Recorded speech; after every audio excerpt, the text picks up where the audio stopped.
Ladies, olha com quem que eu tô hoje. Hã? Sejam todos muito bem-vindos ao podcast Coluna Cerebral. Falamos aqui sobre inovação, tecnologia, empreendedorismo e design, lógico, né? Com convidados especialistas nas suas áreas, para te educar, te inspirar e compartilhar caminhos e possibilidades que você pode ou não seguir, né? Porque nem tudo dá para seguir. Eu sou o Fernando Novaes da Silva, no Instagram, Fernando The Professor, host desse episódio. Esse é um episódio fantástico, muito importante, pois eu tenho um convidado ilustre que finalmente eu consegui um espacinho nessa disputada agenda. Mas antes, eu preciso avisar que esse podcast é um oferecimento do mestrado profissional em design da Univille. Acesse agora mesmo https://www.univille.edu.br e dê um up na sua carreira. Ou digite mestrado design Univille no Google e ele te mostrará o caminho que vai mudar a sua carreira e a sua visão de mundo na perspectiva do design. Ah, olha que bonitinho. Mas eu tenho uma apresentação maravilhosa para essa pessoa aqui, que é uma pessoa que mora no meu coração, é meu amigo pessoal, mas é um dos maiores profissionais que eu conheço na área da neurociência e da educação. Mas em sua apresentação, com muito carinho, eu digo que esse é o bebê mais chorão que eu conheço, depois de mim. É o cara com mais visitas de MEC em seu currículo. Já viveu muitas aventuras acadêmicas, inclusive algumas comigo. E eu até já casei ele. E vou casar de novo. Meu querido doutor, pesquisador, neurocientista, integrante do bloco de carnaval Os Neuroloucos e Caçadores de Cerebelo. Será que é nerd esse cara? Ele tem as piadinhas mais sem graças de nerd que eu conheço as piadas, mas eu não rio porque eu não entendo. Ladies and gentlemen, doutor Fabrício Bruno Cardoso.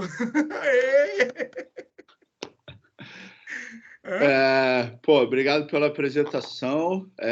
Então, olá a todas e todos.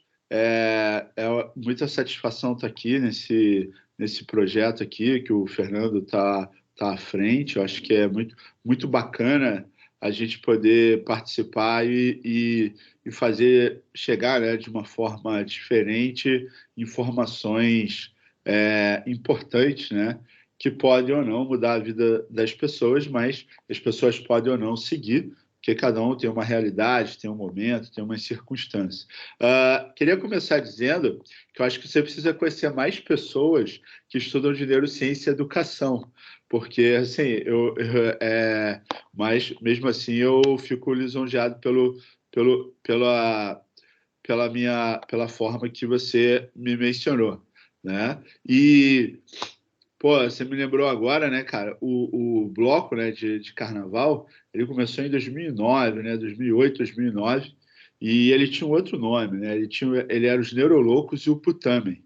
Putamen é uma região, né, faz parte, é um dos núcleos da base, e é onde, quando você ingere bebidas alcoólicas, coisas assim, é a primeira região que você tem logo uma mudança, né, geral. Então, todo o planejamento motor, a velocidade de reação, tudo isso já vai sendo lentificado. Só que aí, as pessoas... Putamen, o nome é Putamen. Putamen. Só que aí as pessoas falavam errado, né? Falavam Putamen.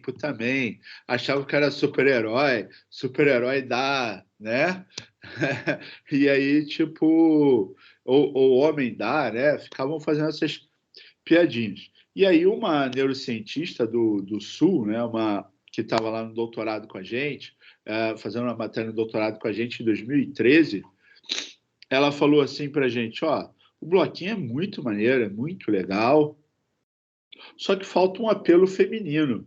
E aí, por que vocês não colocam, então, né, os neuroloucos e as trepadeiras do cerebelo, né, cara? E aí a gente trabalhou com né, foi um bloquinho muito bacana, pô, me lembrou agora vários carnavais, né? Vários, os sambinhas, né? Tudo com letra de neuro, né? Para tentar, era uma forma divertida, né? Para divulgar as neurociências para as pessoas, né? Então, por exemplo, um dos sambas era assim: passou um mulherão, haja potencial de ação. Olhei aquele gatão, haja potencial de ação, sabe? Falava assim, né? Tipo, um dos sambinhas, né? Então, sempre trazendo conceitos. O outro era, tipo, teve uma vez falando de memória, né? Que era, tipo, não lembro de você, não lembro do seu rosto, mas lembro do seu gosto, sabe? Por quê? Porque você beija de olho fechado, né? Então foi tão rápido o nosso beijo que eu não lembro do seu rosto. Mas se eu beijar você de novo, eu lembro do seu gosto, né? E aí a gente explicava, né? Por que a gente tende a beijar de olho fechado, por que às vezes, né? E aí quando o beijo é muito longo, a gente abre e fecha de novo. Essas coisas, né? No decorrer do samba, né, cara?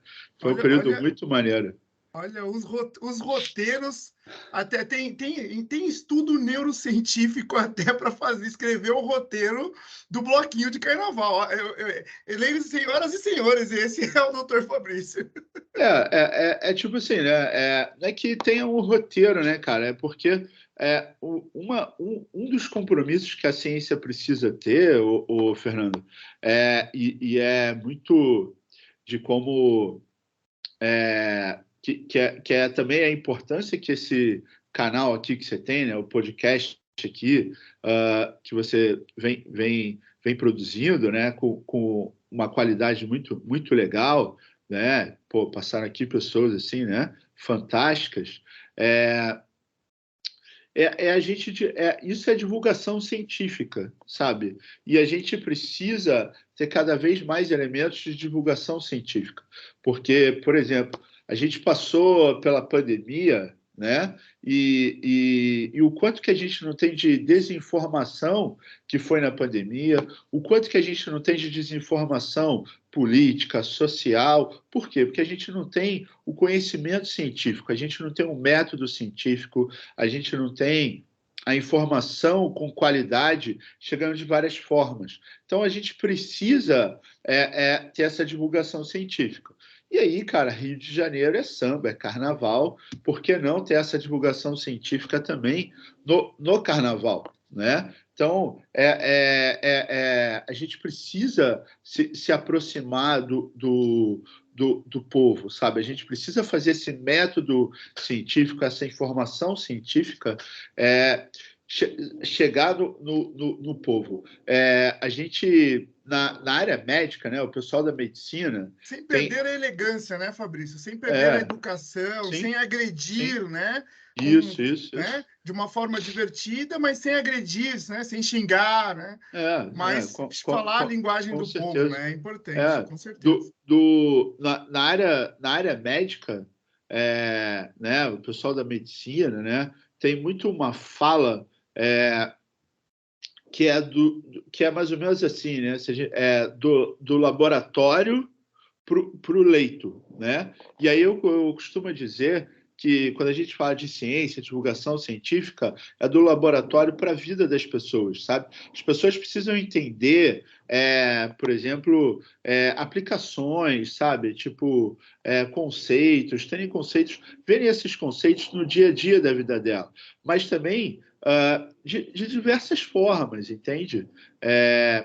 Para que possam, quando precisarem trabalhar essas informações, né, terem esse conhecimento, terem o conhecimento correto, saberem quais são as fontes confiáveis de consulta sobre tais temas, né? Então, é muito nesse sentido, né, cara? Porque hoje, tudo que fala neuro é muito sedutor, né? Por exemplo, talvez muitos que estão escutando a gente agora porque lá no nome tá lá alguma, né? Quando você vai fazer, quando você for editar lá, né? o nomezinho lá para subir para o Spotify ou para o YouTube, você colocou neurocientista ou vamos falar sobre neurociência, e aí isso desperta muito mais. Isso com certeza despertou a curiosidade das pessoas. Nossa, alguém vai falar de neurociência. Então, tudo que tem neuro é muito sedutor, seduz a gente. E aí a gente tem os neuropicaretas, né, cara? Então, a gente tem... E nós, cientistas, temos que tomar um papel muito importante, que a gente precisa combater isso. Porque não existe um combate, sabe? Tipo, você tem fiscalização de várias coisas, mas pseudociência não tem um combate no nosso país. Por quê? Porque a gente não tem o cientista como profissão. Então, a gente não tem. Então, um canal como esse é muito importante para isso, para a gente combater as pseudociências, né? Então, o nosso bloquinho ele tinha esse papel de aproximar das pessoas, e as pessoas falam, nossa, olha, os caras falam de neurociência, e aí conheciam, e aí, por exemplo, a gente levava picolé de gesso do cérebro para as crianças, eles pintavam capacete do cérebro para todas as crianças. Então, tinha um papel, sabe, de você divulgar ali, muito mais do que somente uma curtição, né, cara? Não, fantástico, cara, fantástico. Essa para mim, acho que foi uma das melhores introduções até agora, porque já pegou esse gancho. Mas, ainda assim, eu tenho que começar do começo. Então, quem que é o Fabrício antes de ser neurocientista, antes de ser professor de educação física? Quem que é o Fabrício? Explica um pouquinho como é que foi esse caminho, quem que é você, sem falar o que você é por enquanto. Depois você explica a parte de carreira e tal. Então, cara, eu antes fui criado no Rio de Janeiro, na Zona Oeste, Esse não precisa né? explicar, né? Não precisa É, explicar, né? Olha esse o sotaque, sotaque. mastigando. É, fui criado no Rio de Janeiro, na Zona Oeste. Estudei em escola pública uma boa parte da minha vida. Uma escola pública que era do lado da minha casa, mas estudei muito escola pública pelo viés que a minha mãe tinha como professora do município, e ela dizia assim, não, eu sou professora do município, eu acredito na escola pública, então, enquanto eu não me aposentar, vocês vão estudar na escola que eu trabalho. Então, não era na própria escola dela, mas era na rede municipal, que ela acreditava na rede municipal. Então, ela tinha muito isso. Então, a Exemplo gente... fantástico, né, cara? aí a gente estudava ali na escola pública. Tanto até que, por exemplo, quando a escola pública, né, no Rio de Janeiro, ia até a antiga oitava série, né, atual nono ano, e aí a municipal, e aí depois ia para o estado. Meu irmão ainda fez uma parte do ensino médio, né, teu irmão 3 anos mais velho, ele fez um ano do ensino médio no colégio estadual. Aí, quando eu fui para o ensino médio também, aí entrou em greve, um monte de coisa, aí que a gente foi para um colégio particular, né? Então, estudei na escola pública, algo que me motivou muito a escolher a minha carreira, tá? A minha carreira veio muito o fato de eu ter estudado na escola pública, e na escola pública vi que eu sempre fui assim meio, né, desajeitado um pouquinho, então eu precisava dar uma melhorada, né, nessa parte de coordenação e tal. E aí fui para os esportes, né? Fiz esporte a vida toda, fiz natação desde os 6 meses de idade até quase 22 anos, sempre nadei. E fui para a escolinha de vôlei ali com 8, 9 anos. Fui para a escolinha de vôlei, depois joguei vôlei ali até meu primeiro ano de mestrado, eu joguei vôlei. Você é alto, né, Fabrício? Quanto você tem de altura, cara? Cara, hoje eu tenho 1,92, já tive 1,95, hoje tenho 1,92. Pô, depois você explica como é que a gente diminui, é isso? Cara, então, por ter sido ex-atleta, muitos saltos, por exemplo, sei lá, cara, tinha época que eu treinava 6, 8 horas por dia, né? Então dava vários saltos, vai trazendo desgaste, né? E aí, quando você para, dependendo do que você tende, às vezes, a ter alguns desgastes ósseos, né? E aí você pode ter uma perda de altura. Entendi. Pô, essa para mim também foi mais uma novidade. Anotem aí, viu? Se vocês praticarem atividade física há muito tempo e depois pararem bruscamente por N Isso. motivos, né? Eu tentei simplificar, mas é importante só dizer assim, não é qualquer atividade física, né, galera? O alto rendimento não é sinônimo de saúde, pelo contrário, né? Eu lembro, antes de eu trabalhar onde eu trabalho, eu fui professor da Estadual do Rio de Janeiro, e eu lembrava que lá, tinha vários ex-atletas, tinha um vice-diretor de instituto que tinha sido zagueiro do Flamengo, tinha outro que era do atletismo, cada um andava cambaleando, sabe qual é? Então, assim, o alto rendimento não é sinônimo de saúde. E aí, no caso, eu joguei vôlei em alto rendimento, né? Então, o desgaste era muito grande, né? O esforço é maior, né? E aí as E aí consequências gera. também, né? Você tem doenças degenerativas, e aí somando ao componente genético e mais os hábitos de vida depois, e aí vai, né? Vai uma série de questões. Mas aí você viu que você era desengonçado e Aí eu entrou para fui o pro esporte. vôlei, aí joguei vôlei minha vida toda. Aí isso. Aí fui jogando vôlei. Aí nisso eu escolhi fazer faculdade de educação física, e porque eu queria ser professor de educação física, porque o meu professor de vôlei lá, o Armando Klein, quando a gente tinha 9, 10 anos, ele trabalhava tudo menos vôlei. E aí eu via que aquilo, eu falava assim, porra, por que que eu não tinha aula? Por que que a minha aula na escola nunca foi assim? Sabe? Por que que a minha aula na escola nunca foi assim? Sabe? Tipo, e aí eu percebi que depois que eu fui pro vôlei, e aí, tipo, então assim, antes do vôlei, eu não tinha vôlei, sabe? Eu tinha era como se fossem jogos pré-desportivos, sabe? Era como se fosse um pré-jogo, sabe, pro vôlei. Era como se fosse uma introdução, era uma coisa mais lúdica, tinha circuito motor, trabalhava. E aí, cara, eu falo assim, pô, por que que a aula de educação física não é assim na minha escola? E aí eu fui percebendo, cara, que eu melhorei a minha letra, melhorei uma série de coisas.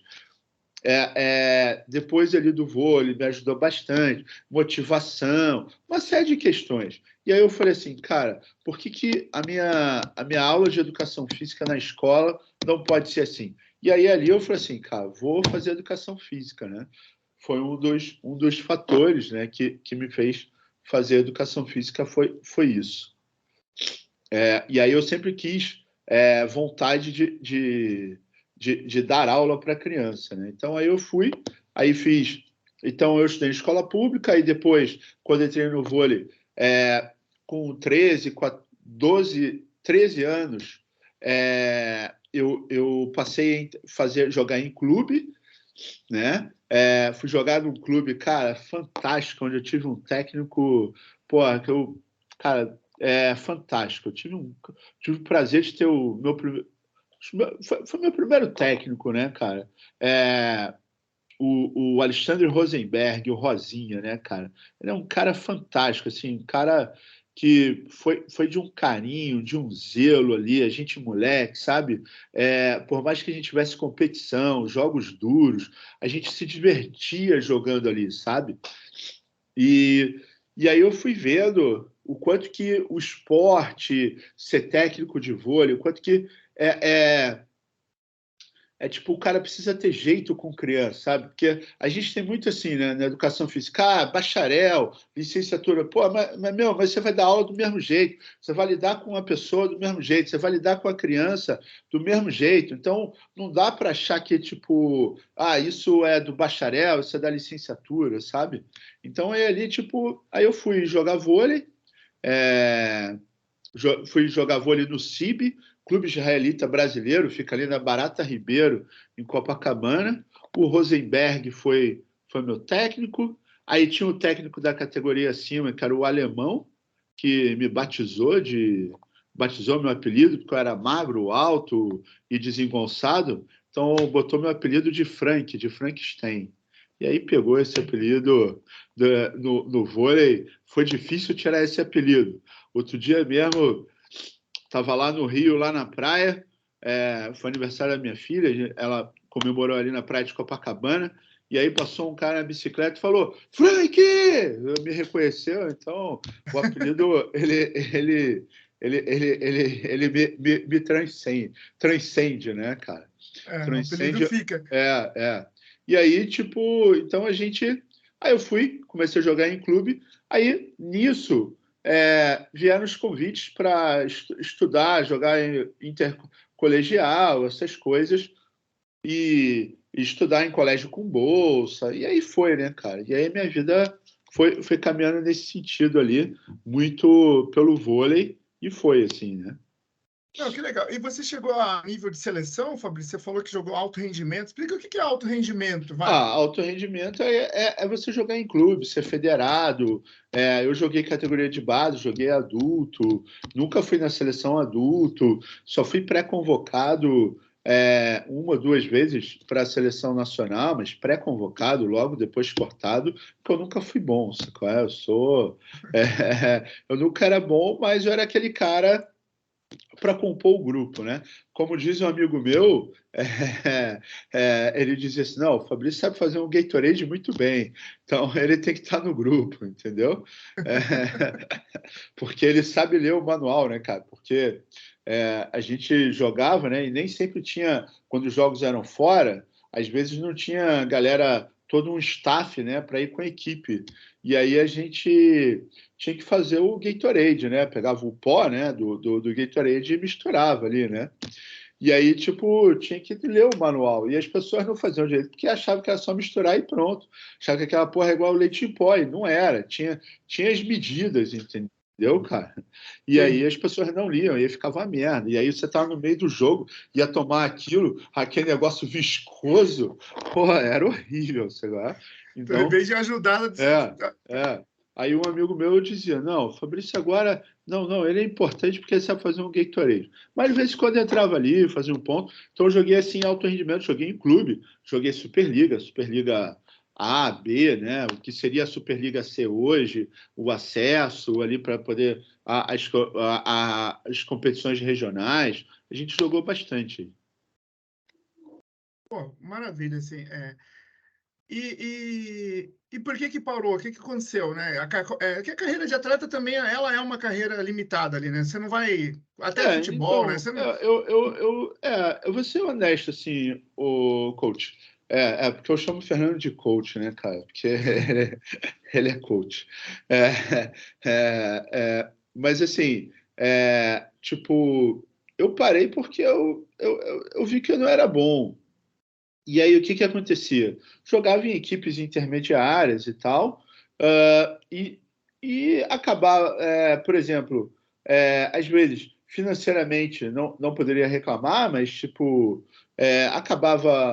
acabaria aquele contrato com a equipe e você fica sem equipe, sabe? E aí é bastante complicado. E aí, depois que eu joguei numa equipe que tinha atletas que jogaram Olimpíada, e tudo mais, foram de seleção brasileira e falaram assim, nossa, não sei o que eu vou fazer depois que parar, sabe? Eu olhei para o lado, eu falei assim, não, peraí. E aí, assim, cara, aí eu digo, fora toda a minha vida, né, meu? A importância dos meus pais, né, do meu irmão, da minha família, mas nesse momento também, porque quando eu entro na faculdade, sabe, muito a minha mãe ela não me faz parar de jogar, mas ela começa, ó, não pode se formar em mais de 4 anos, olha a prioridade. E aí, por exemplo, uma vez teve uma proposta para mudar, mas aí eu ia ter que mudar de faculdade, eu ia me formar em quase 6 anos, Você era sabe? atleta universitário, então. Jogava, joguei vôlei. Eu joguei vôlei até meu primeiro ano de mestrado, eu jogava. Ah, Jogava. que legal, que legal. Aí Pô, eu parei porque eu não era bom. E aí, tipo, uma hora a gente precisa ir. Então, eu já estava. E aí, assim, você vai se priorizando os estudos, né? Eu fui já priorizando, então já não tinha mais. Eu já estava num nível que as propostas também, às vezes, não eram, às vezes, eram mais furadas do que outra coisa, sabe? Então, a gente tinha que cair em si, na realidade, e assumir, cara. Eu não era bom, não era, eu era mediano. Isso é uma frustração para você, Fabrício? Talvez uma derrota ou um choque de realidade? Não, cara, para mim, eu acho que assim, derrota seria se eu não tivesse tentado. Tipo, por exemplo, quando eu fui para clube, muita gente falou: ah, tal, vai ser, pô, você vai ser só mais um. Aí quando eu fui, continuei jogando. Então, assim, derrota seria se eu não tivesse tentado. Mas eu tentei e fui até onde fui. Eu acho que a gente tem que ir até o nosso limite. Derrota seria se eu não tivesse dado o melhor de mim. Mas enquanto até eu jogar lá no meu primeiro ano de mestrado, eu sempre dei o meu. Assim, eu entregava o que era o melhor mesmo de mim. Então, assim, eu sabia que eu não ia. Que a gente sabe, cara, que, tipo, você pode evoluir? Pode, mas chega um momento que você não vai entregar mais do que aquilo. Você já fez o seu melhor. Então, se você fez o seu melhor, tá bom, entendeu? Eu lembro do meu orientador de mestrado. Ele era meio metido a mestre dos magos, né, o meu orientador de mestrado, e aí, tipo, uma vez eu entreguei para ele um trabalho e passou 15 dias e ele não leu. Aí ele falou assim, ele não leu e só falou assim para mim, pode escrever de novo, escreve de novo e me traz. Aí passou mais 15 dias, levei para ele. Aí ele falou assim, aí eu falei assim, ó, professor, se agora não tiver bom, eu não sei mais. Ele falou assim, então agora sim. Agora eu vou ler. Agora, sabe? Aí, tipo, que Eu aí não ele sei se é falou assim, uma máxima, é, a gente vai falar é, sobre isso, porque o senhor é um pesquisador. tipo, mas eu entendo ele, sabe? Como um bom ex-atleta também, a gente quer que o cara entregue sempre o melhor. E a gente sabe que com os corres que a gente tem no dia a dia, às vezes a gente não entrega melhor. Então, assim, para mim não é derrota ter parado, porque eu soube que eu entreguei o meu melhor, entendeu? Eu sempre entreguei o meu melhor. Eu treinava o que podia treinar, eu ficava treinando o que podia treinar, eu tinha meu caderninho de levantador com as jogadas, ficava revisando. Só que, cara, tinham pessoas melhores do que eu. O Sim, que, sim. ok, e para mim não é uma frustração, por quê? Porque eu nunca tive uma puxada de perna. Então, tipo assim, eu não parei de jogar porque alguém que teve um contato, quem indica, tirou a minha vaga. Não, então, talvez se eu tivesse tido isso, poderia ter uma frustração, mas graças a Deus eu não tive. E principalmente porque todos os técnicos que eu tive, né, desde o Rosenberg, principalmente nas categorias de base, o Rosenberg, o Mauro, o Marquinhos lá no Flamengo, o Marcão, nosso preparador físico no Flamengo, que é um cara, pô, que somou muito na minha vida. Principalmente, ele sempre mostrar que a gente precisa, cara, mais atleta, todos sempre falaram, sabe? Atletas vão ser muito poucos agora. Homens, né, seres humanos, todos vão ser, todos já são. Então a gente está formando seres humanos. Então, assim, eu digo para mim, cara, o esporte me formou, sabe? O esporte me formou em muita coisa bacana, sabe? Muita coisa boa. Muito do que eu tenho hoje, devo muito à minha família, mas devo muito também ao esporte, aos ensinamentos e tudo mais, entendeu? Pois é, eu vejo assim, né? Porque as pessoas desistem, né? Você não desistiu, você só fez uma mudança, você já estava optando pela escolha acadêmica, né? Então, Sim, eu vejo o esporte te ajudando nisso no sentido da disciplina, da consistência, porque, poxa, virar pesquisador, né, cara, é um lance assim complexo. Hoje eu estou fazendo meu mestrado, né? O meu orientador, que deve estar ouvindo aí em algum momento, ele não é metido a mestre do mar, ele é o mestre dos magos.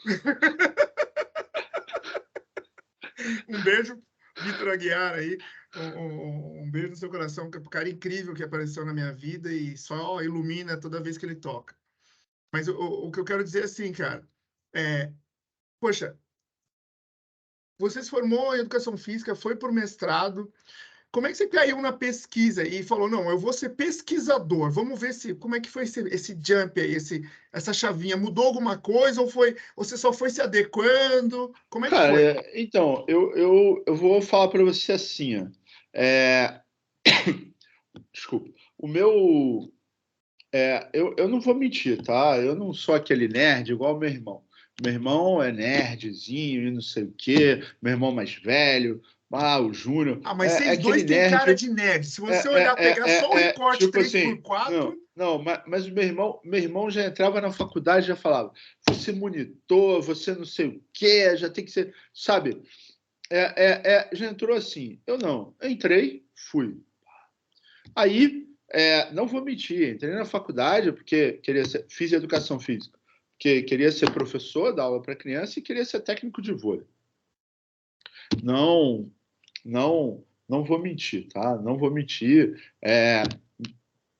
Bem isso. E você era um bom aluno, Fabrício? Na escola, você era... depende do que era bom. Nunca matei ninguém, então eu era um cara bom.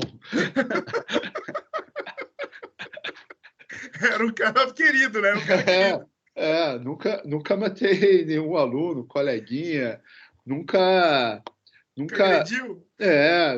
nunca, entendeu? Nunca mais de nota, não, cara. O que podia ficar de prova final, eu fiquei. Mas, voltando à faculdade, é, no final da faculdade, a gente tinha que cumprir uma disciplina. Toda faculdade tem, né? Atividade complementar, né? Essas coisas. Mas na educação física, a gente tinha algo, eu não me lembro o nome lá na instituição, lá agora, o nome de cabeça, mas a gente tinha que, tipo, uma prática. Qual era o nome? Tópicos especiais. Tópicos especiais. Isso. E eu tinha que fazer esses tópicos especiais, eu podia fazer a partir do quinto período, sexto período. E eu tive uma lesão ali no sétimo, sexto período, tive uma lesão no pé, e aí, fiquei mó tempão fora de jogo, de um monte de coisa.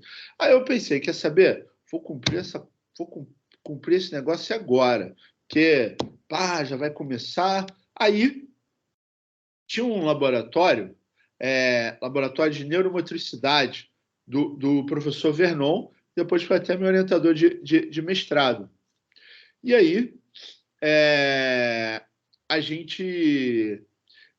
Ele tinha um estudo lá que era de metacognição com futebol, que juntava, então, neurociência, aprendizagem motora e futebol. E eu sempre fui apaixonado por futebol, mas, desengonçado, tipo, o gol mais bonito, tipo, tem lance, assim, tipo, de eu pequeno jogando futebol com os meus colegas e o vídeo falando, não, pro Fabrício não, pro Fabrício não. E aí o cara toca a bola para mim, eu vou disputar a bola com o goleiro, desequilíbrio, caio, só que a bola prende nos meus pés e eu faço um gol de lambreta. Aí depois o pai, Fabrício, sabe? É desse nível que eu sou desengonçado, sabe qual é? É desse nível que eu sou desengonçado. Então, apaixonado por futebol, tipo, frequento o melhor clube do Brasil desde os 4 anos de idade, era mascotinho. Depois a gente manda para ti aí, né, para você ver uma foto minha com Bebeto entrando em campo, Romário, o Roberto Dinamite. Então, eu era apaixonado por futebol, cara, sabe? Apaixonado. Ia ver Zico no Maracanã, apaixonado mesmo. Então, assim, eu falei assim, vou me inscrever para esse processo. Também por quê? Porque na educação física, nessa época, né, cara, a gente está falando aí de 2000 e pouquinho, né, cara?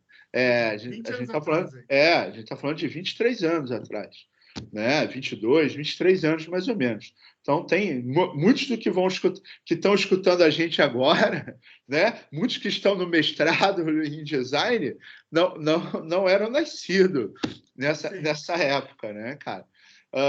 Então, eu tinha 18 anos, e aí eu falei assim, vou fazer logo isso. E aí eu falei assim, nessa época, a galera não gostava muito de neuro na educação física. A educação física era um chip, né? Até hoje tende a ser muito para o fitness, academia e não sei o quê, né? Agora talvez Fisiologia. mais do É, que antes, né? Porque hoje é. tá muito em alta, né? Mas agora as pessoas olham mais, né, para saúde, cognição, essa parte da neurociência. Isso veio aumentando, né, ao longo dos anos, mas nessa época era muito pouco os acadêmicos que iam para isso. Então, o candidato vaga era quase nulo. Era só eu não tirar, era só não reprovar Redação. na prova. Aí eu me inscrevi, fiz, passei. Aí no que eu fiz, passei, comecei. Aí tinha um estudo de um cara bem, né, famoso, ligado ao futebol, esse estudo lá, e aí a gente foi fazendo. E aí eu conheci sobre metacognição, neurociência, aprendizagem motora, e aí eu fui e comecei. Então, assim, caí por acaso, culpa das estrelas, ali por causa de uma lesão. Aí fiz esse estágio. Aí ele era esse período, essa coisa, parei, aí, tipo, como que eu posso dizer?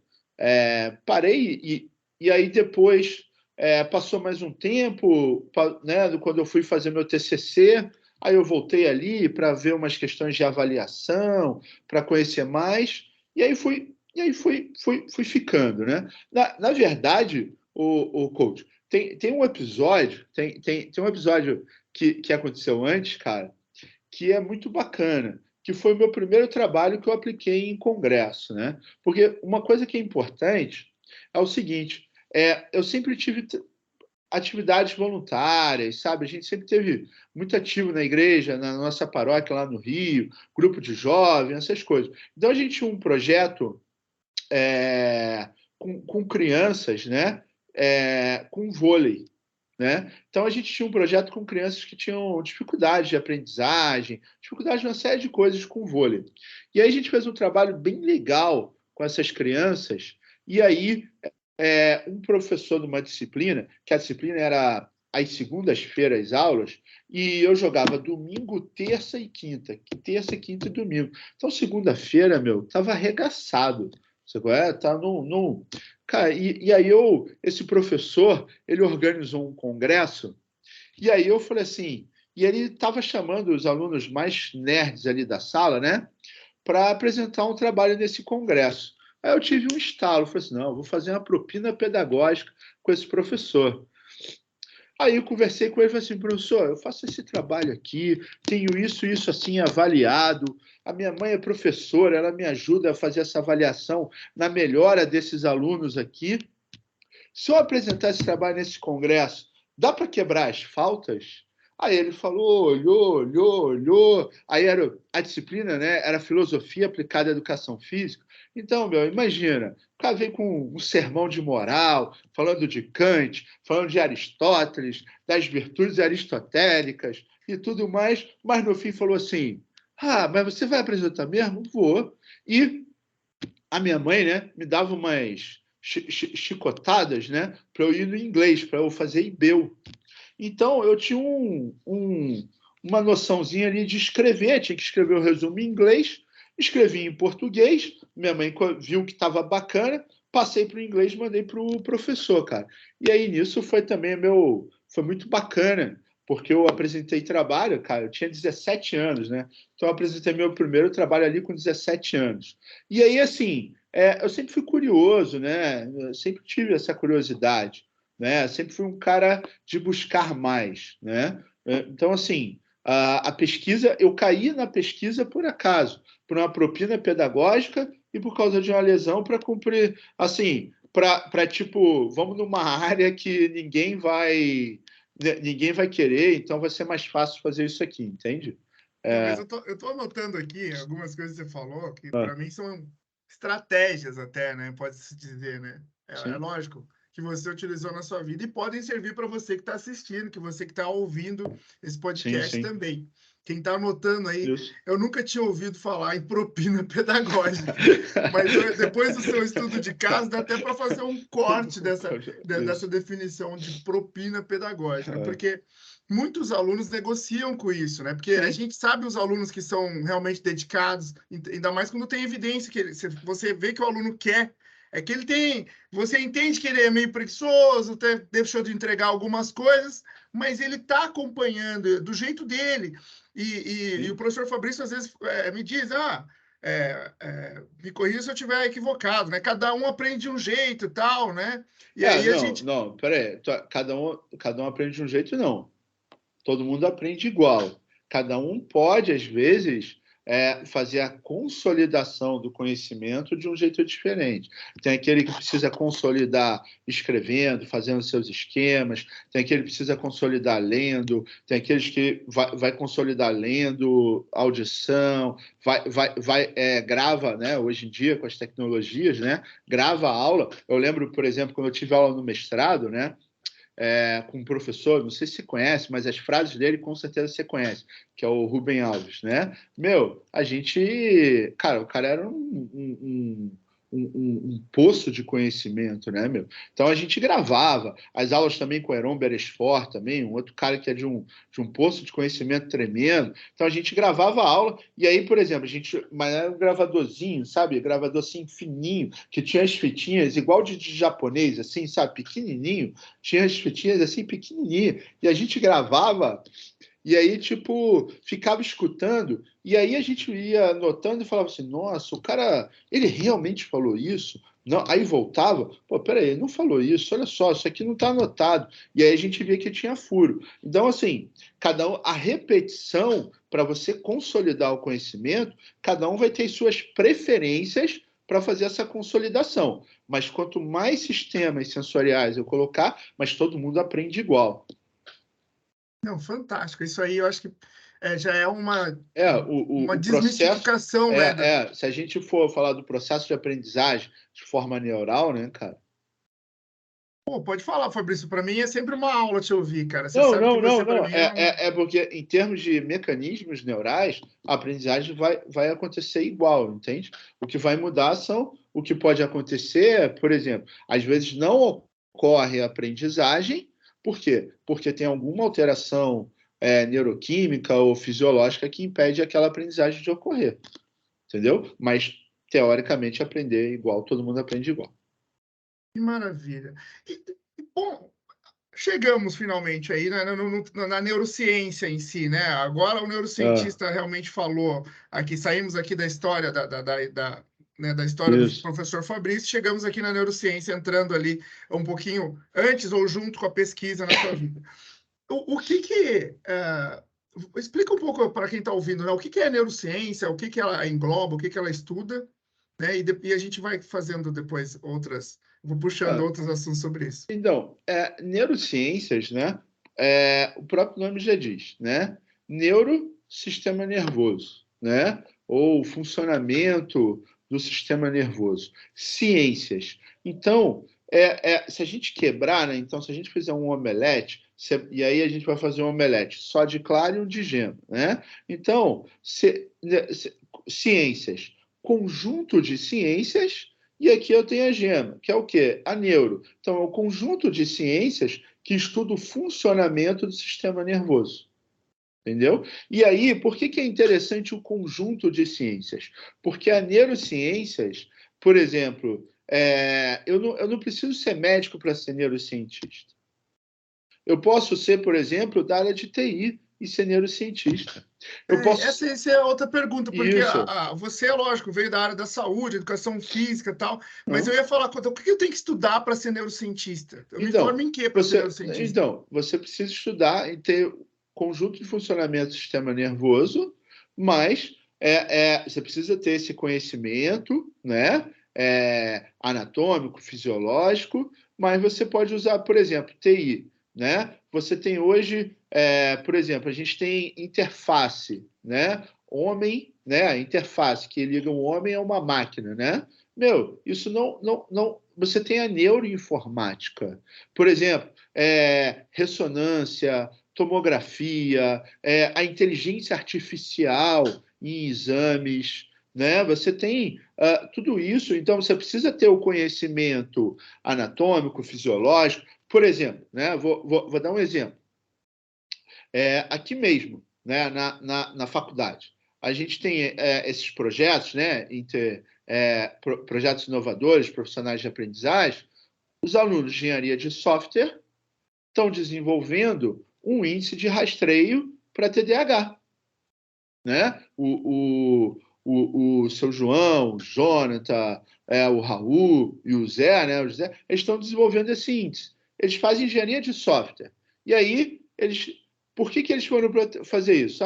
Porque um deles tem um sobrinho com TDAH, e o menino foi diagnosticado com TDAH, mas depois viu que não era TDAH. Então, viram assim, opa, existe diagnóstico errado? Existe. Mas por quê? Porque eu não tenho um índice de rastreio. Agora, para eles montarem isso, eles precisaram entender os aspectos anatômicos, fisiológicos, comportamentais do indivíduo com TDAH. Você precisa buscar conhecimento para isso, mas precisa entender também da parte de software, porque eles estão fazendo toda a parte de construção de software, o algoritmo e tudo isso. Então, repare, o que você precisa estudar é dominar a sua área e dominar os aspectos. Então, são áreas de interface. E isso é interessante, porque hoje nós já temos graduações em neurociências. Né? A gente já tem instituições que têm graduações em neurociências. Neurociências e comportamento, com ênfase em ciência computacional. Por exemplo, a inteligência artificial é um grande exemplo disso, né, cara? Você tem, por exemplo, neurocientistas por trás das grandes empresas que desenvolvem as inteligências artificiais. Tem um lance que uma correlação, né, que é meio que uma cópia do cérebro, né, a esquemática, né, a parte, eu não sei, eu não sou da área, então eu estou estudando, mas essa arquitetura do software é uma cópia dos funcionamentos cerebrais, algo assim, né? Sim, mas nem só para isso. Isso também tem a aprendizagem de rede, a aprendizagem de máquina, né, a learning machine. Você tem essa questão, tem redes neurais artificiais, que as pessoas fazem essa questão, mas eu nem digo para isso não, cara. Eu digo, por exemplo, assim, comportamento, experiência sensorial do cliente, né? Você falou de design, por exemplo, como é que é a experiência sensorial do meu cliente da minha marca lá no Instagram? Sabe? Será que eu tenho isso? Então, hoje você tem tecnologias que unem neurociência para ver, porque, por exemplo, vamos supor que você tem uma marca de roupa, né? Então, eu vejo ali, você está usando essa sua camisa, bonita. Nossa, criou um encanto em mim. Eu quero comprar essa camisa. Isso só vai ocorrer se áreas do meu sistema, regiões do meu encéfalo forem ativadas.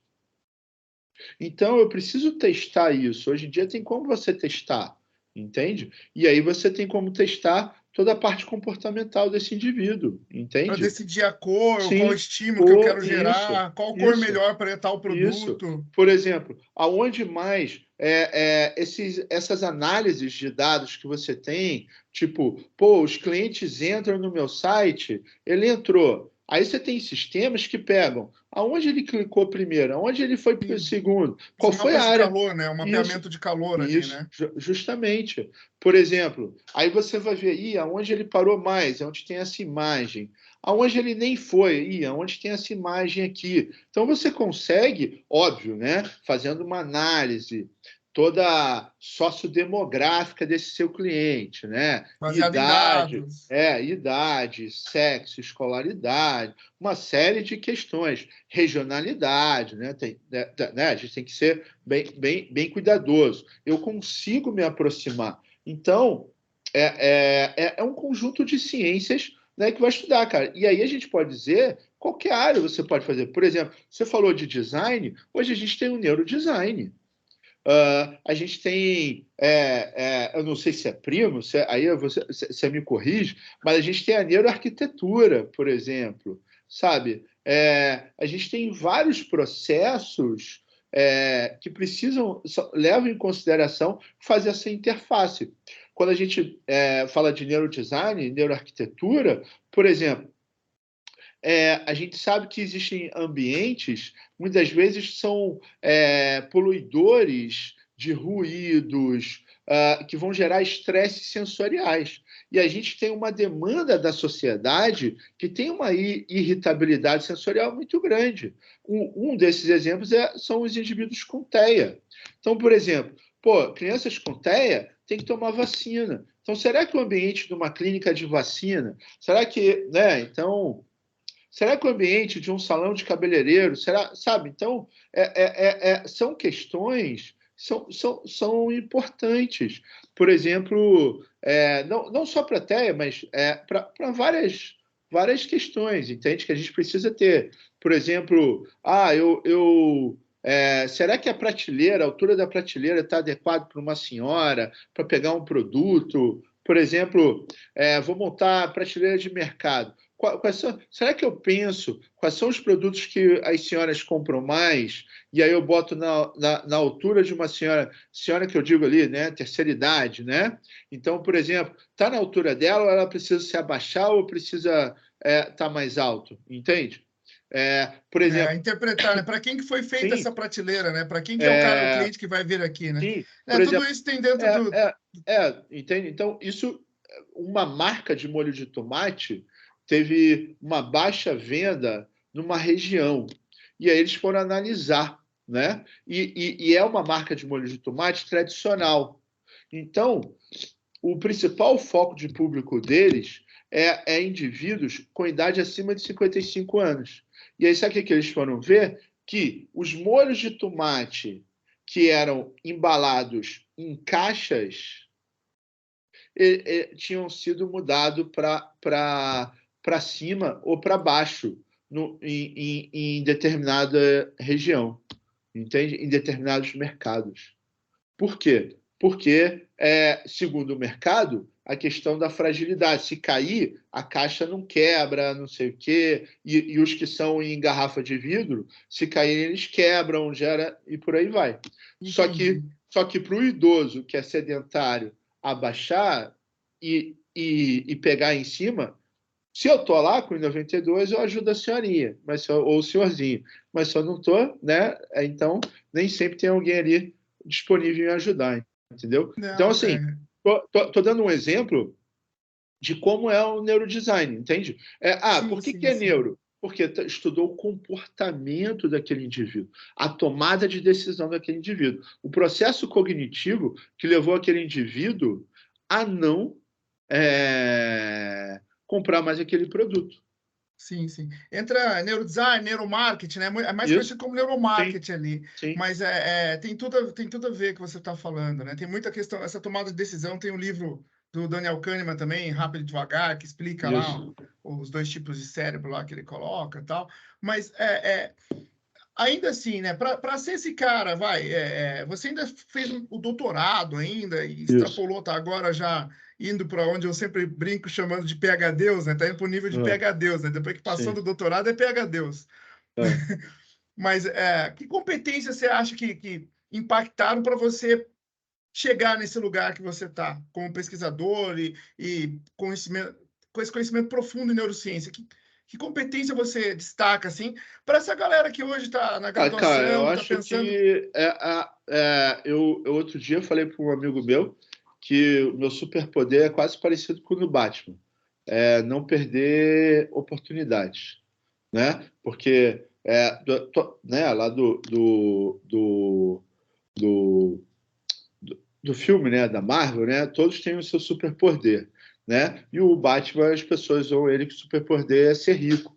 E ele, no filme dele, ele fala: não, eu sou rico, mas não que eu seja rico, mas graças a Deus, eu nunca, tipo, passei condições assim, nunca precisei, né, tipo, nunca tive condições, sempre tive, graças a Deus, óbvio, tudo muito justo, mas nunca tive, né? Sempre tive o necessário, né? E os estímulos, os meus pais tiveram condições, né? Óbvio, tudo dentro das possibilidades deles, mas um padrão de classe média, né? Então não tenho o que reclamar, né? Os perrengues que a gente teve depois foram por opções da gente, tem que pagar mestrado, estudar, então vamos ficar no hotel mais em conta, aí pega um hotel de R$ 10 em São Paulo, e essas coisas. Mas assim, então eu vejo que o meu superpoder, a minha competência principal é não perder oportunidade.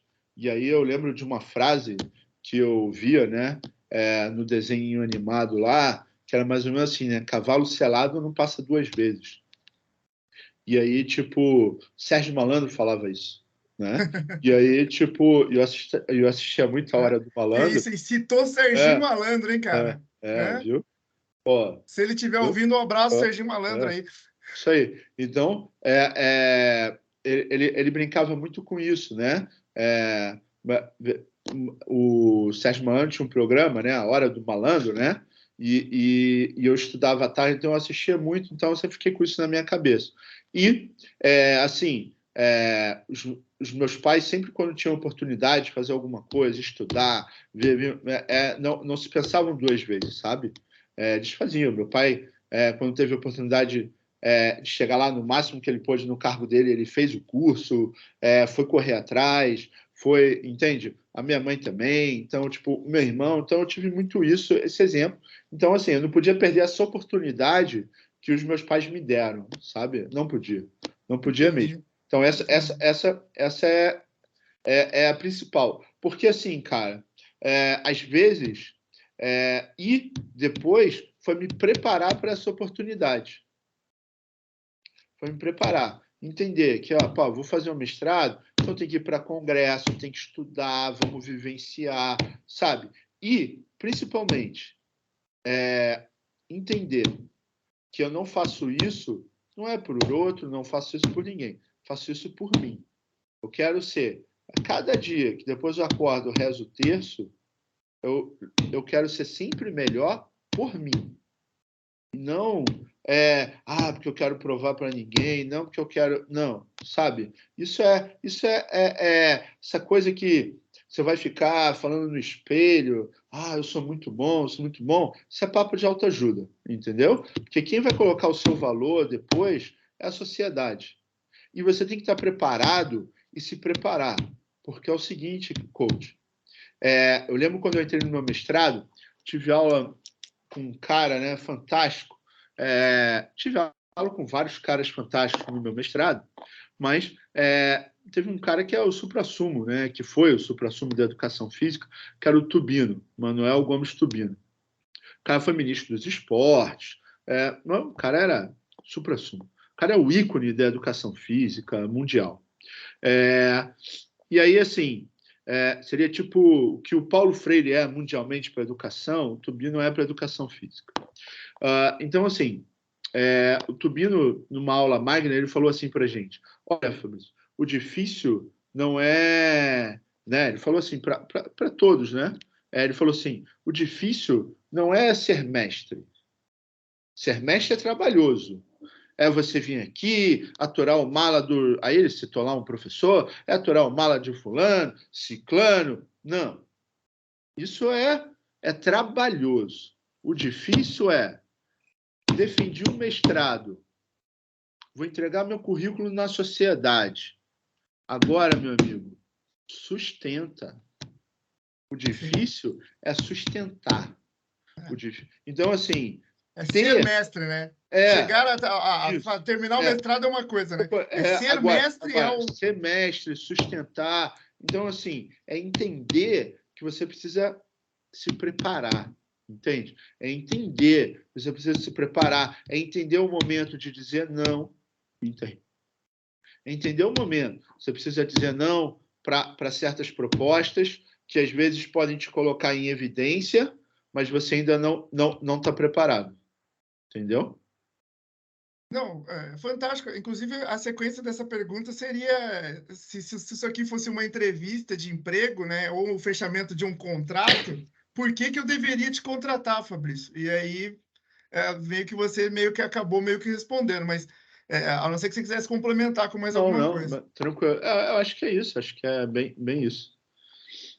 O, e a pessoa Fabrício, o pai Fabrício, que eu conheço, né, eu sei que você é um cara incrível. Qual que é? Você tem algum filme que também te inspirou, um livro? Porque agora vamos para essa área um pouquinho mais sobre o Fabrício em si.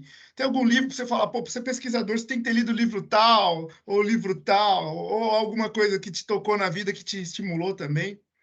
Cara, tem um livro que foi um divisor de águas, tá? Na minha vida, que me mudou muito pessoalmente ali, tá? Que é o livro Valor Saiba o que é. Esse livro me tocou bastante, porque a gente começa a entender muito das relações humanas ali, sabe? A gente começa a entender que a gente vive num mundo dos valores, mas não no mundo dos valores, esses valores, valores da família, da igreja, não, valores como um todo. Tipo, por exemplo, né? O que é valor, né? É aquilo que preenche positivamente uma carência, né? Aquilo que preenche positivamente uma carência é, é, caso contrário, né, não seria um valor, seria um desvalor, né? Seria um desvalor. Então, o valor é isso, né, cara? É aquilo que preenche positivamente uma carência, né? E aí, tipo assim, e aí a gente começa a entender que, tipo, cara, para que eu tenha sentido, para eu deixar o meu legado, eu preciso realmente ter valor na vida das pessoas, né? Eu preciso, de fato, existir na vida das pessoas. E aí esse livro, né, muda muito a minha relação com a vida, e aí é isso que eu tento, essa relação que eu tento ter como pai, a partir desse livro, como pai, como filho, com a minha mãe, como noivo da Fê, né, e como amigo, né, dos meus amigos, né, cara. Tentar ter essa ideia de valor, porque é a ideia do ou soma ou some, né? É essa ideia, ou soma ou some. Então é muito essa ideia, né? E aí é algo isso, porque tipo a gente precisa somar na vida das pessoas e a gente precisa estar com pessoas que vão somar na nossa vida. Não, para mim, pessoa, Fernando, o professor Fernando, e essa foi a frase mais importante que você falou até agora. E talvez fique de dica para todos os alunos, né? Porque quando você se conhece e conhece o seu valor, né? Alunos e Sim, ouvintes, desculpa que eu sou sim. professor, a gente acha que é sempre aluno Não, que está sim, ouvindo, sim. né? É. Mas essa questão de você saber os seus valores, né? Eu até recentemente eu fiz um autoexame ali, e li o livro do Ikigai, que fala muito sobre o Sim. propósito e tal, né? E aí você acaba chegando nas frases, aquela que é a frase que tem a ver com você, que talvez não é qual que é a sua missão, porque eu acho que a gente é muito fluido. Hoje você é Sim. uma coisa e amanhã você quer outra coisa, É, mas o valor, ele é seu, né? Tá ali isso. dentro, né? Ele não muda. É, Eu tenho a minha lista ali, saiu para mim uma listinha, tipo saúde, reconhecimento, liberdade, realização, segurança, né? E conhecimento. Para mim, essas 6 palavrinhas me definem bem, assim. Quem me conhece sabe que faz muito... Eu tenho muito com isso, sabe? Esse senso de justiça, de coerência, de ser reconhecido e respeitado. Você até já me deu feedback sobre isso, né? Sobre falar, poxa, Fernando, você já é um cara legal, né? Você não precisa sim, sim, sim, ter feedback ou reconhecimento o tempo todo, mas é algo muito meu mesmo, assim. E sim. esse lance de você se conhecer ajuda muito você ter essa clareza, né? E não se ver perdido e nas relações ou nos porquês das situações que você tá dentro, dos projetos que você está envolvido, né? É. E isso diz muito sobre você. Quando você conhece seus valores e você consegue entender e interpretar algumas decisões que você toma. Eu acho que isso vem muito, cara, de uma coisa que você fala muito bem, né? Com uma maestria muito boa, que é sobre autoconhecimento, né, cara? Então, acho que uma dica que eu daria para as pessoas, depois de você não perder a oportunidade e se preparar acho que seria um tripé, uma trilogia. Seria isso, né? Não perder a oportunidade, se preparar para isso, viver essa oportunidade, se preparar, né, para isso, e autoconhecimento. O autoconhecimento é fundamental, cara. O autoconhecimento é muito importante para você saber até o seu limite, saber o que você está para você poder se autoavaliar, sabe? Porque assim, na verdade, quem vai colocar o valor, né, em você não é você, é o outro que vai colocar o valor em você, né? Então, tipo assim, né? Tipo, por exemplo, a gente não vê o amor. A gente não fala, oi, amor. Não. A gente fala com amado e com desamado, né? E aí, tipo, se você vai ser um desamado é porque você fez alguma coisa e levou um pé na bunda. Ou outra pessoa que não te valorizou, ok. Mas entende? Então, tipo, né? Então, assim, mas quem vai colocar sempre o valor é o outro. E o autoconhecimento leva a isso, a você saber a saber filtrar a crítica do outro. Porque tem aquela filtrar a impressão do outro, e você até mesmo, quando a Ou gente fala de... melhorar Sim, o que você está fazendo para o outro isso, realmente te perceber, né? isso, sabe? E às vezes porque às vezes a gente tem bons feedbacks, só que a gente sabe que, cara, pô, peraí, eu tô abaixo do que eu posso render. Eu tô atingindo as expectativas ali, mas eu tô abaixo do meu potencial, entende? Então, o autoconhecimento, essa questão do valor, eu acho importante por isso, cara. O autoconhecimento eu vejo que é muito importante. Professor, e um pouquinho sobre a neurociência ali. Ela te ajuda com isso? Porque eu, né, como você sabe, falta só entregar o artigo, mas eu estou me Aham, formando em neuropsicopedagogia, né? Além do terminando meu mestrado em design, né, mestrado profissional em design que eu faço na Univille, aham, que nos ajuda aí com esse podcast. Eu também estou finalizando aqui a pós em neuropsicopedagogia. E ela me ajudou muito a ter noção do poder da educação física, inclusive, né? Eu não sabia que a educação física era tão importante e tinha aham. tanto a ver com a neurociência. Eu estou perguntando para você porque hoje o comportamento das pessoas está muito. Essa onda de ansiedade está muito alta, o comportamento das pessoas está muito voltado para a tecnologia. Eu queria discorrer um pouquinho sobre isso com o senhor, no sentido assim. Eu li Aham, agora, assim, eu li hoje sobre o impacto do chat GPT, né, aham. e a inteligência artificial na galera que está deixando de escrever. Eu li até foi no formato de meme, que o pessoal fala, ó, alguém lá daqui 20 anos vai falar, pô, vocês ainda escrevem? Eu uso o chat GPT, né, o louco, porque, ou qualquer outra inteligência artificial que tenha na época, mas eu estou dizendo no sentido de que a escrita hoje, como neurocientista, ou em breve talvez, né, eu posso dizer que tem um impacto gigante, porque ela cuida da coordenação motora fina e tal. Você acha que a inteligência artificial vai arrebentar com isso? Vai mudar todo esse processo? Porque realmente os jovens não estão mais escrevendo. E podemos falar um pouquinho sobre isso, porque um tema atual, né? Meio que a bola da vez, né? Falar de metaverso, inteligência artificial, são Cara, tecnologias que estão vindo com força. eu vejo assim, ó. Aí, se a gente falar, então, vou pensar assim. Respondendo a primeira parte. Sim, a neurociência, o conhecimento que eu tenho, me ajuda muito. Tá? Em que sentido? Às vezes a gente está meio no ritmo acelerado, coisa assim, tá no nível alto de cobrança, prazo, e a gente, às vezes, isso dificulta, gera um estresse, dificulta de se focar. Então, a gente tem estratégias que a neurociência ajuda você focar, a relaxar. Então, isso me ajuda, é um ponto. Outro ponto, a gente estuda muito de neurociência e educação, neurociência e aprendizagem há muitos anos. Então, eu consigo, às vezes, aplicar algumas estratégias de aprendizagem, algumas estratégias para ler mais rápido, filtrar a informação mais importante, fazer links, mapa mental, mapa conceitual, e isso também me ajuda. Sobre a questão que você falou das crianças, dos alunos, dos jovens, eu vejo assim: inteligência artificial. tá? Ela está lá. Ela, para funcionar, ela precisa de alguém. Precisa de alguém para dar o comando, tá?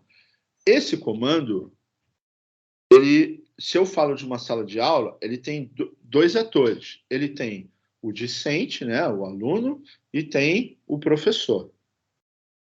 Cara, tecnologia veio para ficar e só avança. Eu sou do tempo que o meu primeiro pré-projeto lá de TCC foi batido à máquina. Que a gente ainda não tinha computador, sabe? A gente bateu à máquina. Aí depois, aí a gente conseguiu fazer, fez no computador e não sei o quê. E aí foi um computador da escola que minha mãe trabalhava e depois foi no nosso computador e pronto. Entende? Mas assim, algo, tipo, a gente, eu sou do tempo que você tinha uma apresentação, sei lá, ou um arquivo, um programa de não sei quantos gigas, você salvava em 20 disquetes, numerava a sequência, depois você ia colocando no computador. Um por um. Não, Hoje, que não hoje, tem hoje volta, a tecnologia não então, tem assim, volta, sim, eu sim. entendo, mas e o Então, impacto? Então quer dizer que essa potencialidade que a escrita manual tem conosco não, vai se então, transformar em quê? Porque ela não vai mais acontecer, será? mas é que tá. Ela vai acontecer. Ó, vamos pensar assim, ó, Fernando. Ó, vamos pensar. A gente tem hoje 60% das crianças com dificuldades de leitura e escrita, tá? Não, 60 não, mas em torno de 40, 40. Antes da pandemia. Pós-pandemia, esse número chega a 60. Antes da pandemia, esse número era de 40 a 47%.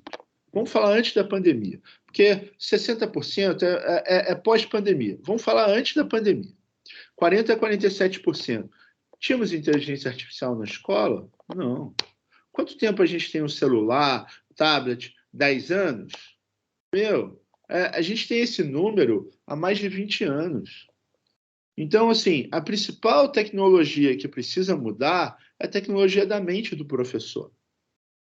A inteligência artificial pode ajudar. Por exemplo, ó, hoje você tem programinhas, por exemplo, você pega uma caneta de touchscreen, sabe? E aí você coloca no tablet, o cara vai fazer caligrafia.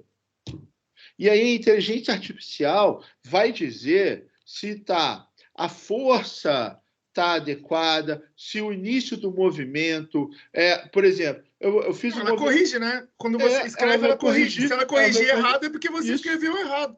Que está mais sabe? perto Ou se você de. iniciou, ela vai dizer, porque eu posso fazer a letra correta, mas eu tenho um início para fazer a letra.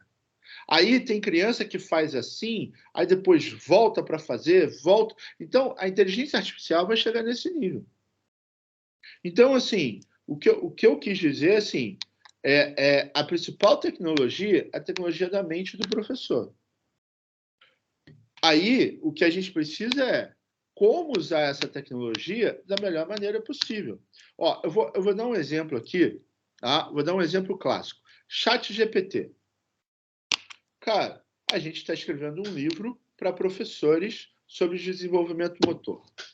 Aí a gente está escrevendo, vai, lê. Aí a gente fala assim, pô, mas esse livro tá com uma linguagem simples, mas ele não está dialogando. O que a gente fez? Pegou o que a gente escreveu, colocou no chat GPT e deu o comando, né? Todo parametrizado, mas aqui eu vou simplificar, e deu o comando assim: quero que esse texto dialogue para professores. E aí ele já colocou, então, professor, você está vendo não sei o quê, e tá não sei o quê, e tal, e não sei o quê, e por aí, e vai. Agora, copiei, colei e coloquei para o livro? Não, eu preciso entender de desenvolvimento motor. Eu estou indo lá, estou corrigindo, e aí ele já me deu uma ideia. Agora, eu preciso colocar lá no chat GPT para terminar? Não, por quê? Porque eu já entendi qual é a forma que eu preciso dialogar. Então, ele me ensinou como é escrever dialogando. E não escrever como se eu estivesse escrevendo um artigo científico ou um capítulo de livro de um livro-texto, mas sim um livro para dialogar com o professor, para o professor ver. Então, assim, eu tive que aprender a fazer o quê? A minha pergunta. Então, o que a gente precisa... Pergunta é o quê? É cognição, é tomada de decisão, é aprendizagem, é atenção, memória, funções executivas. Então, cara, isso não vai substituir. Agora, se eu não desenvolver essas habilidades e se eu não mudar minha tecnologia da mente, não souber utilizar, se eu não tiver formação desse professor, aí sim. Então, a gente precisa ter formação desse professor, para ele usar essa tecnologia da maneira correta, e não ficar usando o celular. Por exemplo, você pode usar o celular para ficar vendo vídeo de TikTok que não vai servir nada, para nada, ou eu posso usar o celular para fazer um Socrativo, sei lá, cara. Entendeu? Ou posso usar um celular para fazer uma microlearning, né? Como tá na moda agora, falando, né? Então eu posso. Agora, quem vai tomar a decisão de como eu vou usar essa tecnologia? É o professor. O que carece é que a gente não tem informação do professor.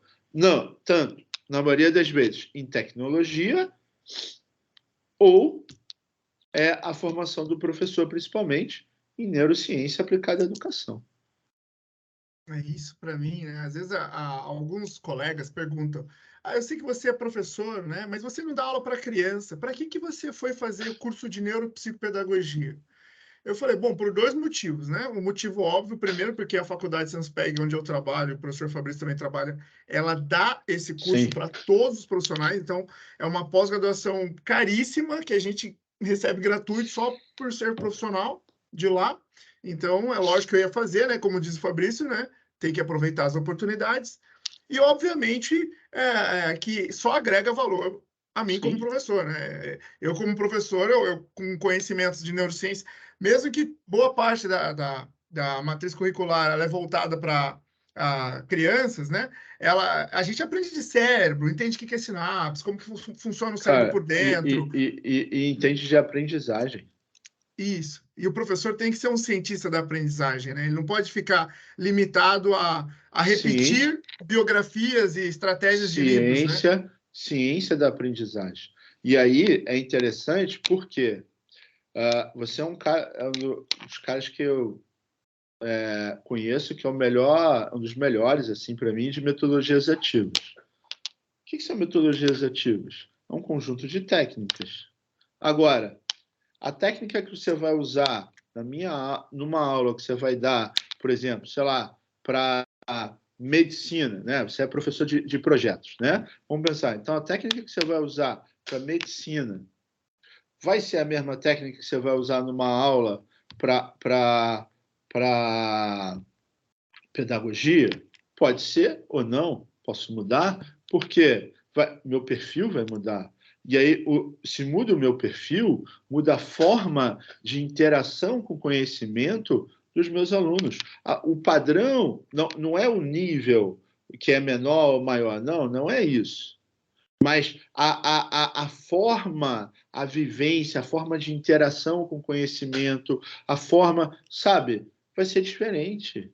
E eu preciso saber usar quais são as estratégias. Porque a gente sabe que, por exemplo, medicina, a galera da pedagogia tem um olhar para o lúdico, para jogo, diferente, às vezes, o pessoal entende? Então, assim, estou dando um exemplo aqui, só para mostrar que eu preciso entender mais do que entender de português, mais do que entender de matemática, do que entender de teoria da contabilidade, de fisiologia, eu preciso entender da dimensão humana. Eu preciso entender que aquele meu aluno, ele está numa dimensão humana. Então, ele tem um sistema nervoso que vai dar um padrão de desenvolvimento para ele, vai ter um desenvolvimento.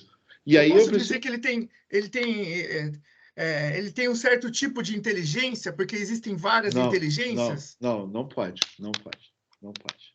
mas não Isso, existem várias inteligências. Não tem o Goleman lá, que é as 8 inteligências, inteligência social, inteligência... não. O que a gente precisa entender sobre Aí é uma coisa que a gente precisa ver quando Goleman, Gardner, entre outros autores, falam de inteligência, a gente precisa ver que isso foi em 70 e poucos e Dercy Gonçalves Virgem, entendeu? Então, tipo assim, lá vai quebrado.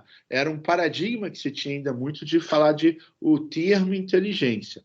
Mas hoje em dia viu que inteligência, né, de um tempo já há muitos anos para cá, já se viu que inteligência mesmo a gente só tem duas. O que a gente tem são aspectos cognitivos. Então, eu tenho cognição emocional, eu tenho cognição social, eu tenho, tipo, igual eu tenho aprendizagem matemática, igual eu tenho leitura e escrita, eu vou ter aprendizagem social, aprendizagem emocional, aprendizagem, competência moral, sabe? Então, eu tenho uma cognição moral. O que eu tenho são aspectos cognitivos, sistemas cognitivos para essas funções, para essas habilidades. Mas e aquela coisa, porque eu sou esse cara, sou um estudioso de inteligência social, porque tem muito a ver comigo e com o que eu trabalho, né? Que eu costumo dizer que eu sou Sim. um cara networker, né? O cara que está ali, fazendo network o tempo todo, tal.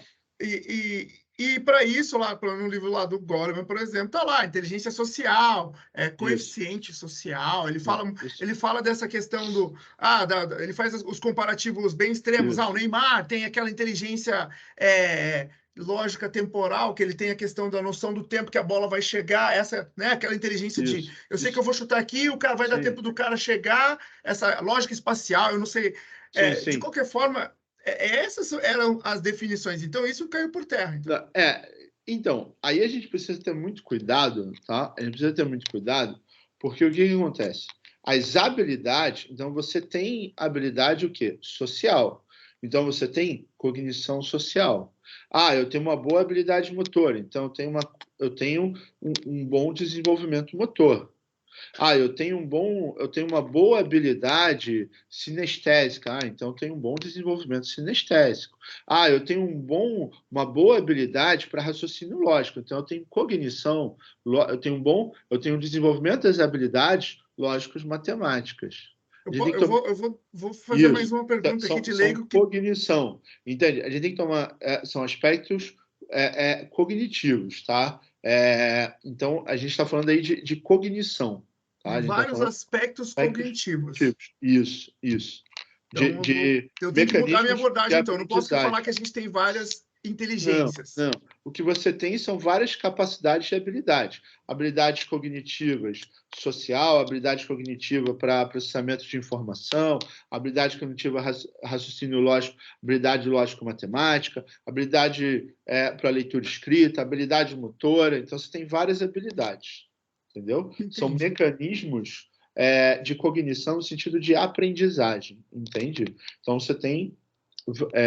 entendeu? Então, não seria inteligência por isso, porque a inteligência, eu tenho duas, a cristalizada e a fluida. A fluida são vários esses aspectos, cognição social, capacidade de autorregulação emocional, flexibilidade cognitiva, planejamento, organização, tudo isso é que compõe essa inteligência fluida, que é a fluidez de acordo com o quê? Com o seu desenvolvimento.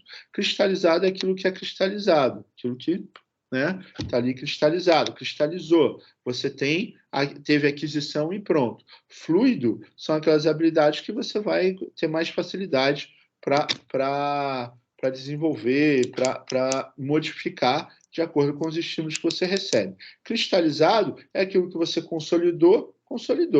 E aí a fluida tem um papel importante, por quê? Para gerenciar a forma que eu vou cristalizar meu conhecimento. E aí não tomar aquilo como verdade, entendeu? E aí, por exemplo, o que é isso? Então, vamos supor, você tem as teorias do design. Você tem as teorias do design lá do século XVIII e você tem as teorias do século XXI do design. Né? Então, aí você leu lá algo do século XVIII. Imagina, eu não vou fazer... Quando você pega as do século XXI, elas fazem o quê? Uma série de associação e desassociação com o quê? Com as teorias do passado. É a mesma coisa quando a gente aprende. Então, eu estou fazendo aqui, eu estou vendo, eu tenho algo aqui guardado na minha memória de longa duração, guardado aqui, e estou associando e estou vivenciando aqui no now. O que é aprendizagem? Eu pegar o que eu estou vendo agora no now, no aqui e agora, e fazer associação, desassociação com o que eu tenho guardado. E eu vou reconsolidar e não partir do zero. O que as pessoas fazem? Cristalizou, viu que cristalizou errado, em vez de perceber e se autocorrigir o erro, não. Esquece tudo aquilo, porque tem coisas positivas naquilo, mas não, esquece e toma como verdade só aquele novo que está vendo. E aí eu não tenho. Então, por quê? Não é uma questão só semântica ali. Em vez de falar inteligência, agora eu falo cognição. Não. Eu preciso entender que cognição é todo um processo disso. E eu tenho a inteligência cristalizada. E é importante falar de cognição, porque tem o cara que tem alta habilidade? Tem, mas isso é treino. Sabe? Quando a gente fala... E por que é cognição? Porque é algo que vai ser desenvolvido, é algo que vai ser treinável. Entendeu? Por isso o correto é falar cognição, porque é algo que é habilidade. É uma habilidade que você vai desenvolver. Por exemplo, se você pegar um jogador de... crianças que fazem taekwondo, elas têm melhor tempo de reação do que crianças que não fazem taekwondo. Elas têm melhor prontidão para a leitura do que crianças que não fazem taekwondo.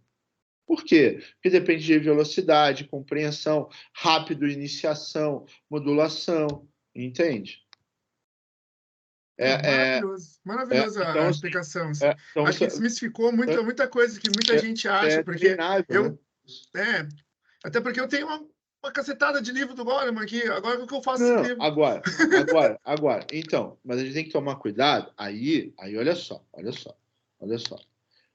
O que ele fala de inteligência? Se você ler como habilidade e coisa, ok.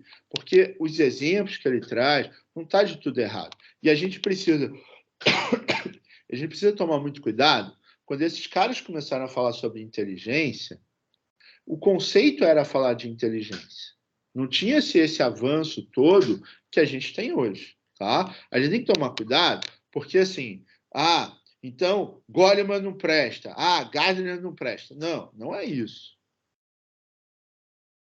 Tem coisas boas. Sabe? O que a gente precisa preciso ter o senso para interpretar. É aquela coisa. A gente precisa sempre ler qual é a visão e o mundo do cara. Entende? Então, qual era a visão? Qual é o mundo dele? Qual era o momento dele? Entende? 1900, final dos anos 70, e não sei o quê, tentando simplificar conhecimento. Entendi. Entende? Então, assim, eu preciso ver eu tenho aspectos socioemocionais? Tenho. Eu tenho uma autorregulação? Tenho. Que vão afetar a minha inteligência fluida? Com certeza. E que vão afetar a minha inteligência. Então, muito do que ele fala dessa questão emocional faz sentido. Talvez uma autorregulação, uma cognição, entende? Então, a gente tem que saber filtrar isso, tá, cara? Alguns termos apenas que estão equivocados, sim, né? Não que sim. A ciência em si, o estudo não posso dizer que o estudo dele... Eu não tenho condição de dizer. A gente tem que tomar muito cuidado, tá? A gente tem que tomar muito cuidado com isso, porque é igual a gente está falando, por exemplo, né? Falar de um autor que talvez todo mundo conhece, mesmo que não seja da área do design, mas todo mundo conhece porque é pai, é filho, né? Tem seus filhos, ou os pais, as profissões dos pais, que é Piaget. A gente tem que tomar muito cuidado, porque, por exemplo, porque Piaget diz as faixas etárias talvez possam sofrer mudança se a gente fosse reorganizar ali os esquemas, sabe? Mas os esquemas, as fases, elas vão existir. E eu preciso tomar muito cuidado. Sabe? Não, então o Piaget não presta. Não é isso. Eu não posso ficar só no Piaget. Eu posso tomar como base, começar, mas eu preciso me aproximar o quê? De autores contemporâneos. É a mesma coisa do Goleman, do Gardner. Eu preciso trazer autores mais robustos para cá. A ciência avança. Então, a gente tem que tomar cuidado com isso, entende? Porque a gente adora menosprezar, porque a gente tem o quê? Muito do novo, né, cara? Eu lembro que lá na UERJ... O novo brilha mais, né? O brilho é então, maior, né? Acabou de lançar. Eu lembro que lá na UERJ, quando eu fui arrumar o laboratório, eu achei um livro que o livro dizia assim, o novo Windows 95. Sabe? Aí eu olhei o livro e falei assim, porra, o que o Windows 95 tem de novo em 2013, rapaz? Sabe? Foi como eu passei lá no concurso. Então, tipo assim, o que esse livro tem de novo lá? Sabe? Não tem nada de novo. Sabe? Então, a gente tem que tomar muito cuidado, porque a gente adora o novo. Aí eu até brinquei, eu usei isso nas minhas aulas, falei assim, então, galera, todo mundo gosta do que é novo. E esse livro aqui, vocês vão querer? E aí ali eu aprendi. Tomar muito cuidado com o título que você coloca no seu livro, né? Para ele sempre ficar atemporal. Isso eu aprendi na hora ali. Mas, brincadeiras à parte, a gente adora muito o novo. Só que a gente precisa dizer que, tipo assim, o novo foi criado tendo o quê? Um embasamento, uma fundamentação teórica. Então, o Goleman, com certeza, até apesar das pessoas que ele embasou muita pesquisa, por quê? Porque a pesquisa é feita do criticismo, mas o criticismo, um bom criticismo, para a gente ter o quê? Evolução, cara.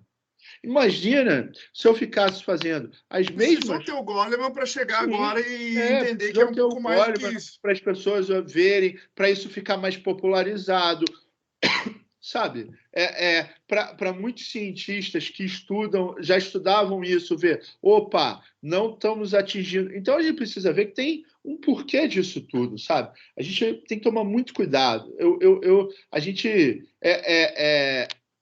tem que ver, cara, que todo mundo tem seu mérito.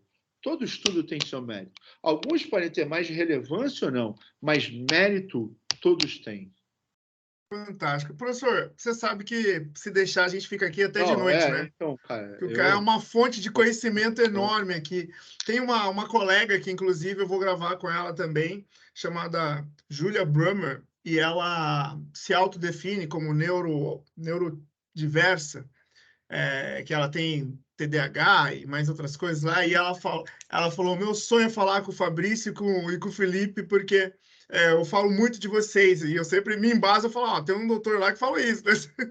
E ela vai ter que conhecer esses caras. Você é legal, mas eu preciso conhecer esses caras, que é você e o Felipe.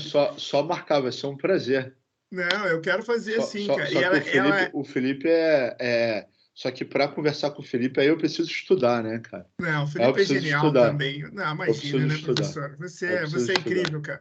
Professor, a gente estava falando aqui de futuros tal. E os projetos futuros? Como é que estão os projetos futuros do professor Fabrício? Como é que ele vai estar daqui 10 anos? Vai.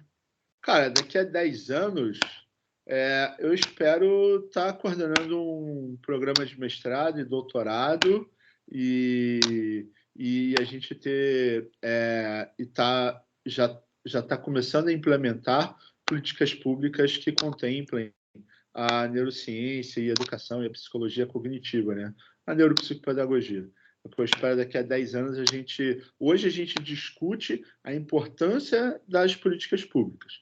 Daqui a 10 anos eu quero já ter algumas implementadas e trabalhar para isso. E coordenando um mestrado, um doutorado, vou ter minha terceira filha, né, ou terceiro filho, porque eu espero estar casado com a Fê, né, é meu desejo, né, daqui a 10 anos continuar estar com a Fê e seguindo onde eu trabalho, fazendo o que eu faço, daqui a 10 anos é isso que eu quero.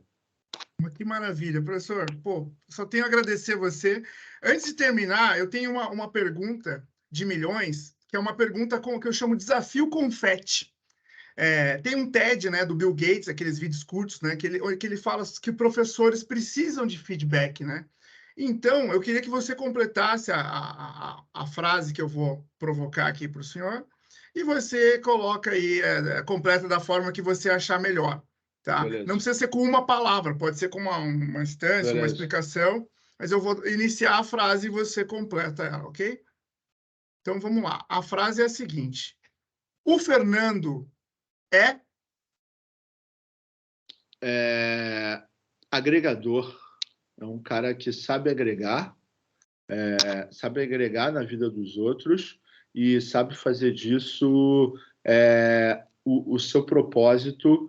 E aí, a partir desse propósito dele ser um cara agregador, ele desenvolve toda a sua carreira profissional, porque ele é um cara que, para mim, agrega muito na minha vida, não só profissional, como pessoalmente, e eu vejo que esse é o propósito, ele procura agregar na vida das pessoas. Ele não chega lá e vai dar só uma aula, ele não chega lá e vai para uma reunião. Não, se é para ele participar de uma reunião, é para ele falar, para ele dar a opinião dele, para ele agregar.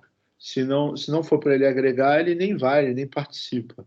Então, eu acho isso fantástico, porque se a gente não agregar, cara, a gente vai desagregar. E se a gente não agregar, a gente não cresce coletivamente. Então, acho que esse é uma grande qualidade, né? Tem outras qualidades, mas eu acho que ninguém ia pensar em agregar. Então, eu vejo isso. Pô, professor, obrigado. Nada. Professor e meu amigo, né? Eu não sei do que eu te chamo, cara, porque eu gosto tanto de ti Eu aqui. te chamo de coach, já te chamei de várias coisas aqui. Eu quero agradecer mesmo você ter aceito o desafio aqui de falar aqui comigo mais tecnicamente, que a gente fica tão à vontade em falar de uma forma descontraída. Sim, então, com que certeza. bom, novamente, uma aula que você deu aqui. E eu vou caminhando para os finalmente do episódio, porque senão vai ficar muito extenso e eu preciso talvez fazer um outro momento com você, porque tem muitas coisas para falar. Eu ia ainda perguntar sobre o lado direito do cérebro, o lado esquerdo, aquela coisa arada, é muito de mito, né? Eu acho que a gente pode marcar um dia, já me disponho aqui, e aí você que vai escutar a gente pelo YouTube ou pelo Spotify, vai lá e deixa aí o seu comentário, deixa o seu pedido. Deixa uma pergunta sobre sobre neurociência aqui para a gente neuromito, destrinchar. isso. Que a gente pode marcar um dia, pode chamar o Felipe também, falar só sobre neuromitos. Vai ser bem bacana. Legal, cara. Acho que vai ser muito legal. Eu que agradeço aí a oportunidade. Cara, para mim foi um prazer. Sou muito fã dessa coluna cerebral, desse podcast aí que você tem. Para mim foi muito bacana aí participar de um podcast, cara, que, como eu falei anteriormente, tem tanta gente boa aí nessa área de inovação, tecnologia, tem muita gente boa. Que bacana. E antes de finalizar, eu preciso enfatizar que esse podcast é um oferecimento do mestrado profissional em design da Univille. Acesse agora mesmo https://www.univille.edu.br ou digite mestrado em design da Univille no Google e ele te mostrará o caminho que vai mudar a sua carreira e a sua visão de mundo da perspectiva do design. Com uma novidade única e absolutamente recente, que a Univille, ela já foi autorizado um programa de doutorado, acabou de ser autorizado. Então, uma salva de palmas aí para a Univille. Tá? Para você que tem a pretensão da pesquisa e da carreira acadêmica, doutorado em design da Univille. Parabéns. Porque muito legal, né, cara? Muito legal, fiquei muito feliz. Porque para ter um doutorado, o conceito tem que ser 5 lá do mestrado. O conceito tem que subir, cara. Então, Sim, o conceito do mestrado é 5, cara. Então, isso significa que vocês estão, né, o conceito, né, igual a gente tem os cursos de graduação com o MEC, né, a CAPES avalia, né, explicar para quem está escutando e talvez não saiba, né, sim. Tem a CAPES avalia. E aí, para você ter um doutorado, e fora isso, né, para você ter doutorado, o corpo docente tem que estar com a produção mais alta, o nível de exigência. Então, isso é muito bom, cara, muito bom. Parabéns aí para vocês. Além de ser um doutor incrível, tem publicação de artigo, livro. O cara é fantástico. E todo o corpo docente lá é maravilhoso. Que legal. Isso é muito Inclusive, bom. produzem muitos professores incríveis. Eu sou um deles, que se Deus quiser, estou aqui finalizando meu mestrado. Tem a Anne, que trabalha com a gente também, oriunda da Univille. Então, excelente professor. Que maravilha saber que a Univille está fazendo um baita trabalho e contribui com as outras faculdades também, né? Assim como é o papel da universidade em si. Então, professor, muito obrigado, né? Obrigado a você, obrigado a todos que ficaram até aqui. Se vocês curtiram, se inscrevam no canal, né? Deixe seu like, curta, compartilha, manda agora naquele grupo cheio de colega que você acha que precisa dessa inspiração, de tudo que a gente conversou aqui. Muito obrigado mais uma vez por ter participado do Coluna Cerebral, professor, e até o próximo episódio aí para todos. Valeu. Um abraço e foi um prazer grandioso. Tchau, tchau. Maravilha. Tchau, tchau.